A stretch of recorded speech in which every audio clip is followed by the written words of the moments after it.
Welcome back, everyone, to A Course in Miracles in Practice, where together we explore ideas that bring peace and understanding into our busy lives. Ever feel like forgiveness is just letting someone off the hook when honestly they really don't seem to deserve it? Yeah, that's a really common feeling, isn't it? It's tough. And we often think, well, forgiving means I have to say what they did was okay or pretend I wasn't hurt. But what if it's something completely different? Well, that's really the heart of what we're exploring today. We're doing a deep dive into Lesson 134, which is titled, Let Me Perceive Forgiveness as It Is. Okay. And honestly, it might lead to some insights that could surprise you. We're going to listen to Lesson 134 straight through. Okay, here it is, Lesson 134. Let me perceive forgiveness as it is. Let us review the meaning of forgive, for it is apt to be distorted and to be perceived as something which entails an unfair sacrifice of righteous wrath, a gift unjustified and undeserved, and a complete denial of the truth. In such a view, forgiveness must be seen as mere eccentric folly, and this course appear to wrest salvation on a whim. This twisted view of what forgiveness means is easily corrected when you can accept the fact that pardon is not asked for what is true. It must be limited to what is false. It is irrelevant to everything except illusions. Truth is God's creation, and to pardon this is meaningless. All truth belongs to Him, reflects His laws, and radiates His love. Does this need pardon? How can you forgive the sinless and eternally benign? The major difficulty that you find in genuine forgiveness on your part is that you still believe you must forgive the truth and not illusions. You conceive of pardon as a vain attempt to look past what is there, to overlook the truth in an unfounded effort to deceive yourself by making an illusion true. This twisted viewpoint but reflects the hold that the idea of sin retained as yet upon your mind as you regard yourself. Because you think your sins are real, you look on pardon as deception. For it is impossible to think of sin as true and not believe forgiveness is a lie. Thus is forgiveness really but a sin like all the rest. It says the truth is false and smiles on the corrupt as if they were as blameless as the grass, as white as snow. It is delusional in what it thinks it can accomplish. It would see as right the plainly wrong, the loathsome as the good. Pardon is no escape in such a view. It merely is a further sign that sin is unforgivable, at best to be concealed, denied, or called another name, for pardon is a treachery to truth. Guilt cannot be forgiven. If you sin, your guilt is everlasting. Those who are forgiven from the view their sins are real are pitifully mocked and twice condemned, first by themselves for what they think they did, and once again by those who pardon them. It is sin's unreality which makes forgiveness natural and kind and sane, a deep relief to those who offer it, a quiet blessing where it is received. It does not countenance illusions, but collects them lightly with a little laugh and gently lays them at the feet of truth. And there they disappear entirely. Forgiveness is the only thing that stands for truth in the illusions of the world. It sees their nothingness and looks right through the thousand forms in which they may appear. It looks on lies, but it is not deceived. It does not heed the self-accusing shrieks of sinners mad with guilt. It looks on them with quiet eyes and merely says to them, "My brother, what you think is not the truth." The strength of pardon is its honesty, which is so uncorrupted that it sees illusions as illusions, not as truth. It is because of this that it becomes the undeceiver in the face of lies, the great restorer of the simple truth. By its ability to overlook what is not there, it opens up the way to truth, which had been blocked by dreams of guilt. Now you're free to follow in the way your true forgiveness opens up to you. For if one brother has received this gift of you, the door is open to yourself. There is a very simple way to find the door to true forgiveness and perceive it open wide and welcome. When you feel that you are tempted to accuse someone of sin in any form, do not allow your mind to dwell on what you think he did, for this is self-deception. Ask instead, should I accuse myself of doing this? Thus will you see alternatives for choice in terms which render choosing meaningful, and keep your mind as free of guilt and pain as God Himself intended it to be, and as it is in truth. It is but lies which would condemn. In truth is innocence the only thing there is. Forgiveness stands between illusions and the truth, between the world you see and that which lies beyond, between the hell of guilt and heaven's gate. Across this bridge, as powerful as love which laid its blessing on it, are all dreams of evil and of hatred and attack brought silently to truth. They are not kept to swell and bluster and to terrify the foolish dreamer who believes in them. He has been gently wakened from his dream by understanding what he thought he saw was never there. And now he cannot feel that all escape has been denied to him. He did not have to fight to save himself. He does not have to kill the dragons which he thought pursued him. Nor need he erect the heavy walls of stone and iron doors he thought would make him safe. He could take off the ponderous and useless armor made to chain his mind to fear and misery. His step is light, and as he lifts his foot to stride ahead, a star is left behind to point the way to those who follow him. Forgiveness must be practiced, for the world cannot perceive its meaning, nor provide a guide to teach you its beneficence. There is no thought in all the world which leads to any understanding of the laws it follows or the thought which it reflects. It is as alien to the world as is your own reality.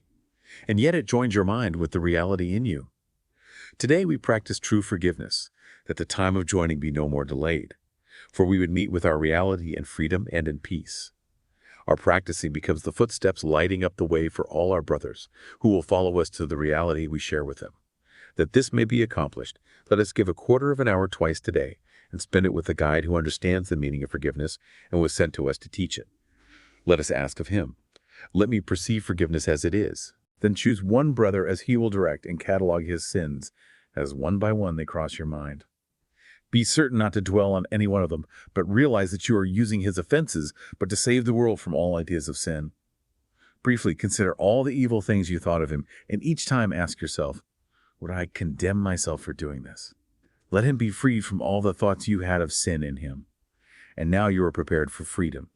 If you have been practicing thus far in willingness and honesty, you will begin to sense a lifting up, a lightening of weight across your chest, a deep and certain feeling of relief. The time remaining should be given to experiencing the escape from all of the heavy chains you sought to lay upon your brother, which were laid upon yourself. Forgiveness should be practiced through the day, for there will be so many times when you forget its meaning and attack yourself. When this occurs, allow your mind to see through this illusion as you tell yourself, let me perceive forgiveness as it is. Should I accuse myself of doing this? I will not lay this chain upon myself. In everything you do, remember this. No one is crucified alone, and yet no one can enter heaven by himself. That was lesson 134. Impressions. Wow. It's striking, isn't it, how directly it just confronts our usual idea of forgiveness right from the get-go. Yeah. Forgiveness, in the Course's view, is only relevant to illusions, to what's false. Okay, so let's unpack illusions. Because difficult things do happen. People get hurt. That's real. The events, the experiences, yes. But the Course suggests our interpretation of them, the stories we build around them, the idea of sin itself. That's the illusion. So the belief that someone is fundamentally bad or that an act defines them forever, that's the illusion we're forgiving. Precisely. It's forgiving the misperception.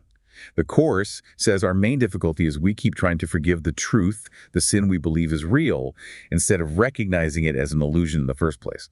So if we think the sin is real, then forgiving it feels like a lie, like we're deceiving ourselves. Yeah, it feels like condoning something terrible. And the lesson says that makes forgiveness itself seem like just another sin, another layer of deception. But if we can start to see the sin, the attack, the mistake, whatever it is stemming from fear, from illusion, from unreality, then forgiveness becomes natural, sane even. It's just letting go of something that wasn't real to begin with, like waking up from a bad dream. And the relief isn't just for the other person, it's profoundly for us. It lifts that weight. It's recognizing, my brother, what you think is not the truth.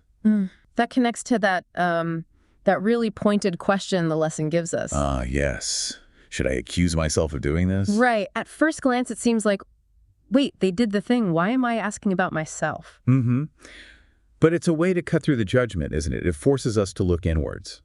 It's asking, have I ever acted out of fear or confusion or made a mistake I regret? Maybe not the exact same action, but the underlying energy. It taps into that shared humanity. It acknowledges that we all carry these potentials within us. It dismantles the idea that one person is the sinner and the other is the saintly judge. And by doing that, it frees us from the burden of maintaining that judgment, that condemnation. It keeps our own minds free, as the lesson says. Okay, so practically speaking, how do we start doing this? It sounds good, but in the heat of the moment. Yeah, it's definitely a practice. The lesson suggests starting by just noticing. Noticing when we jump to judgment or accusation during the day. Without judging ourselves for judging. Right, just awareness. Oh, there's that thought again. And then maybe gently introduce that question. Should I accuse myself of doing this? See if it shifts anything, even a little. The lesson also advises, briefly acknowledging the offense but not dwelling on it. Don't keep replaying the tape. Like, don't get lost in the details of the sin. Collect it lightly, the lesson says. See it as part of the illusion, not the solid, terrible truth we often make it. And repeating the main idea itself, let me perceive forgiveness as it is, just holding that intention. That's a core practice. It's an invitation for help, really, asking to see beyond our usual perspective. Maybe taking a few moments of quiet reflection, just asking to understand forgiveness differently. That can be really helpful, letting the meaning sink in beyond just the intellectual level. And that final line, or near the end, no one is crucified alone, and yet no one can enter heaven by himself. That speaks volumes about interconnectedness. Our judgments bind us together in misery, just as forgiveness links us in liberation. So forgiving someone else isn't really separate from forgiving ourselves. It's all tied together. Releasing them releases us. It's the path out of the hell of guilt and towards heaven's gate, as the lesson puts it, seeing innocence instead of sin. So ultimately, Lesson 134 isn't asking for a painful sacrifice. No, it's offering liberation, a way to see past the conflicts and judgments that cause so much pain, a shift in perception that opens the door to freedom. We've completed another deep dive with A Course in Miracles in Practice. What are you carrying forward from Lesson 134? If you have thoughts, questions, or reflections, Connect with us on TikTok at the World Harmony Project. See you tomorrow.